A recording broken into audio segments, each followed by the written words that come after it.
It's funny. So our the way we perceive stuff, we're kind of like that editor.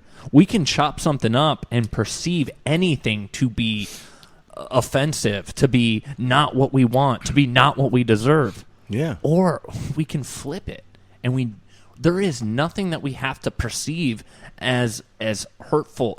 You can take something horrid, and you can find a way to look at it in a way that more enlightened growth, way, yeah. A way that allows you to be comfortable with it, to be at peace with it.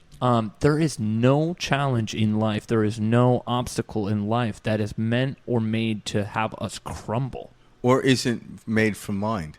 It's all mind. Because everything's a prop. So now knowing these principles, if you want to choose to make a situation in your life difficult, I would never argue with that. And you say, oh, life is difficult. I'm like, absolutely it is if you believe it is. I'm not taking that away from you.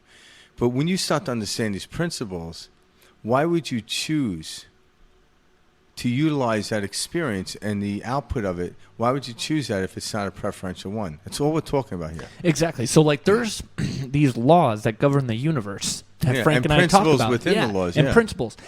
And we're getting caught up in man-made this is how it ideas. is. Yeah. Like this is that and this is no.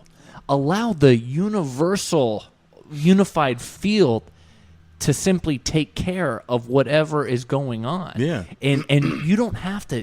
Life takes care of life. Everything will take care of itself. Scientists, in quantum physics have discovered and talked about this observation theory, okay? And this observation theory is when you put your attention onto something and you have this and you're observing something, you can affect the outcome. You solidify it into what it becomes. Yeah. There you go. Solidify it into what it becomes. So if we have proven scientifically through quantum physics and see that the way we look at something actually affects it and changes it and manipulates it, that what other scientific proof is there out there, that we are actively participating in what we're calling reality? Yeah, it's true. And what Mike means about the way we look at it, the way we feel about it. There you go. So that's the best way to say it. Yeah, the way we feel about what we're looking at. And all of a sudden it starts to solidify into an object or a situation, circumstance. And then if I look at it, I'm like, this is exciting. The situation, circumstance, object will turn out to be exciting in a way that I never knew. So let's dive into what Frank just said about the feeling that way, because this is very important, because it's through the silence within that we begin to kind of create and allow the field to show itself to us. Yeah, it's like getting... So dive into that. Yeah, so going into silence is almost like starting with a blank canvas, all right? You can start with a canvas with all paints all over it, and make anything of it. But when you actually have a blank canvas, it's like, oh my God, everything just opens up. And so when you dive down into silence, out of silence is where everything is born and birthed, all right? So... I heard a cool perspective. I didn't mean to cut you off. No, you cut me off. Sorry about that. I have no idea what I was talking about. No, I mean, so I think it was like that Thich Nhat Hanh, or I can't, I'm butchering his name. The guy. You know who I'm talking about? Thich Nhat Hanh or something? I'm not I can't, I'm sorry. Essentially, so what he was saying is the silence is found in the heart. And that's such a beautiful way to describe what Frank and I are saying, because we're not talking a silence of quiet. We're talking a silence of being. It's an inner silence. Yeah. It is from the heart. It's from within. It's a calming of the water. Yeah. So you're no longer. Well, even from a logical standpoint, they actually kind of figured it out. So like there's about 40,000 neurons in the heart. So we always looked at the brain as having, neurological place, having all the neurons. So what was explained to me through a neurologist was very interesting. The mind can actually take a thought and bounce it back and forth like a ping pong ball.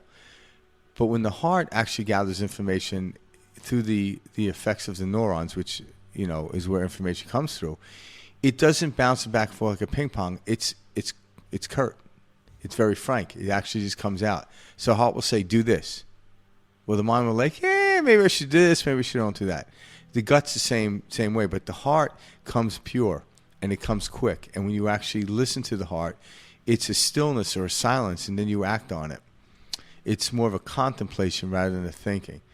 So when you listen to your heart, it's a certainty of information, where when you listen to your head, it can go either way in what we call the field of polarity. So you look at, because even the heart has two sides to it, left and a right, but the brain has two hemispheres as well, a right and a left. And they don't battle with each other, but we can make them battle with each other. They're actually working in unison, but we can make it feel that way. But when we actually listen to the heart is very, very clear. Decisive. Very decisive. Where the brain is like, yeah, you could do this, you could do that. It's more wish-washy. And the more we stay in the head, the more tired the organism, which we call an organism, becomes. But in the heart, it just amplifies the electromagnetic field. So the electromagnetic impulse that comes out of the heart is I think it's like 5,000 times the brain in the input. So it's huge. So there's something there with the heart. Now, again, I don't know. I haven't done a lot of study in, neurology and even in the heart and stuff like that. I'm just reading these books and stuff like that, and I'm taking the word from it. But there is something there when they talk about it, and I focus just on my heart. I go quiet. All of a sudden, there is this place where I go silent, and all of a sudden, an impulse comes through, and I act on it. When I do act on it, all of a sudden, everything works out like in slow motion, and everything is like, wow. But then when I start to think about it, what happens if this happens? Oh, my God. You wake up in the morning and start thinking. But if you remain in your heart, you don't think. You just respond. I love that. Yeah. It's cool how you bring up the way that... So when we're talking about this heart and feeling through this heart, this is why people get exhausted, is they are the ping pong in the mind all day long, and they don't silence the mind and silence it into the heart. Yeah. And this is why we get so tired, where you can get a full 10 hours, 9 hours, 8 hours, the full maximum amount of sleep that you could possibly, but you get up and you're still tired, and you're like, why?